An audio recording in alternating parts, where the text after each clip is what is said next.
Now it's Tuesday, so we're bringing out the charts for a technical assessment of the markets.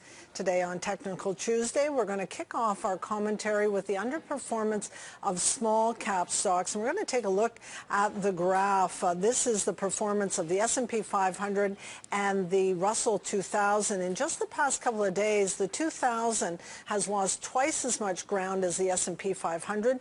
Joining us from New York to explain it all for us is J.C. Parets, president and founder of Eagle Bay Capital. He's also editor of the technical analysis blog allstarcharts.com. JC, thanks for joining us this morning.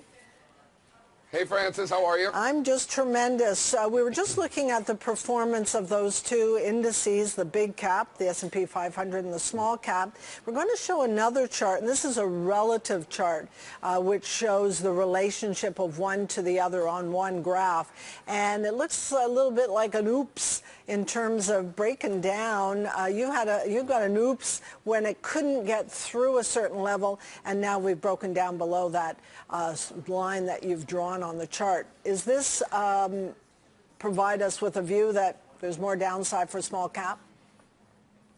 Yeah, those failed breakouts are scary, aren't they, Francis? I mean, we've talked about it so many times, right? I mean, it's unbelievable. Supply and demand's a beautiful thing. But yeah, like you said, you know, in March, we broke out above those key levels. This is the Russell 2000 relative to the S&P 500. We broke out to new highs, weren't able to hold them for more than a couple of days, and really broke down hard. And really the old saying is that from failed moves come fast moves in the opposite direction, and that's precisely what we're seeing here. So look at the S&P's up around 10% year to date. The Russell 2000 is down. So that's a huge divergence that, in my experience, is really unsustainable. What that tells us, as the Russell 2000 breaks down to multi-year lows relative to S&Ps, you know, if you're a big fund manager and you have to put money to work, there's a lot of long-only funds that can't get short.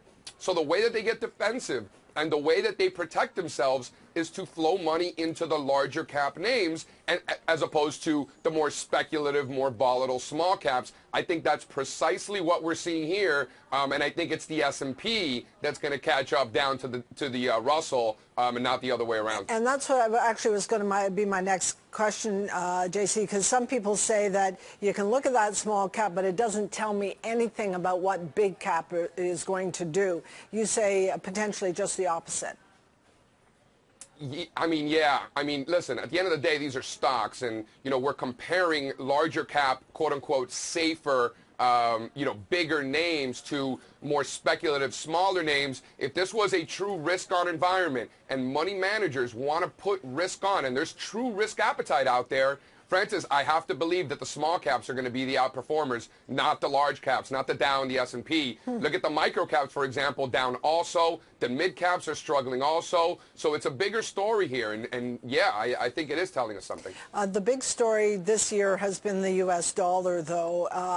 Now, this has happened a couple of times in the past. This is a bigger gain and maybe faster and maybe steeper, but it has implications for all kinds of things, including the Canadian market on the commodity side. Tell us how far the dollar index you think is going to go. I mean, we've had this big move. We're just looking at the dollar index right now. But this is a bit different way of looking at it, I think. But we're certainly upwards of $84 on the index I'm looking at.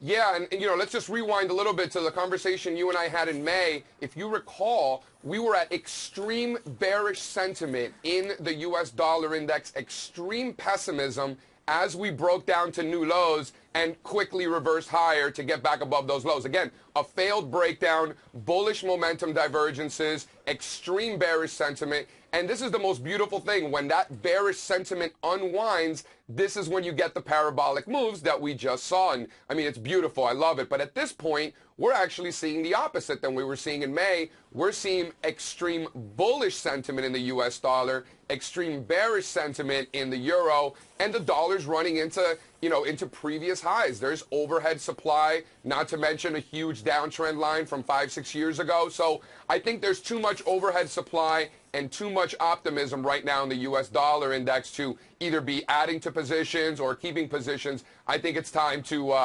call it a good trade and move on. Does the flip side of that happen then? Because, they've been smacking gold. They've been really smacking silver because of that strength in the U.S. dollar. Some say oil's weakness is a reflection of that. The Canadian market, the Canadian dollar is a reflection of that.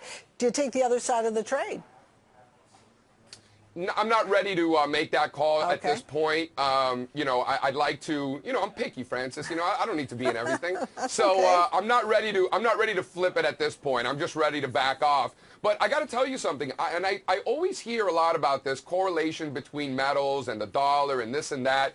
And truthfully, silver's been getting smacked since 2011. And, the dollar really hasn't done much. So from a structural perspective, to put two and two together, just because they should have a negative correlation or whatever the case may be, I tend to shy away from that and like to focus on each market individually and not really overthink things. So if you're looking at the dollar, I say back off. If you want to trade the dollar, trade the dollar. Don't make decisions in other asset classes based on that. That's how I look at it. And silver, what a beautiful breakdown that was last week. I think we have further downside to go for sure. And we were just looking at that graph you shared with us. You measured a $15. Yeah, we have support from a few years ago at just under 15 bucks. I think we could get there. Plus, we have some Fibonacci extensions based on, measured moves from the previous consolidation that could potentially take us below 14. And when you talk about sentiment, we talked about sentiment in the dollar. When it comes to silver, silver's been holding that support, that 18.5, 19 bucks for the last year. Every time it bounced off that support, we were at extreme bearish levels and pessimism. In the recent breakdown last week, the bearish sentiment was nowhere near where it's been. So I think that that's actually the catalyst to take it lower, is the fact that nobody thinks it can go that much lower. I love that. And just, I love that too, actually. JC, just finally, while you're backing off the U.S. dollar, it doesn't sound like there's anywhere to hide right at the moment. Have you found a place to hide? It hide away from what? Well, hide or make money. Where can we make money in the next 3 months? I still think you fade metals. I think metals are going lower. Gold, silver, platinum, I hate them all. Well, that's a good way. That's a good way to end it. Thanks for joining us this morning. Always good to hear your views. Yeah, thank you for having me, Francis.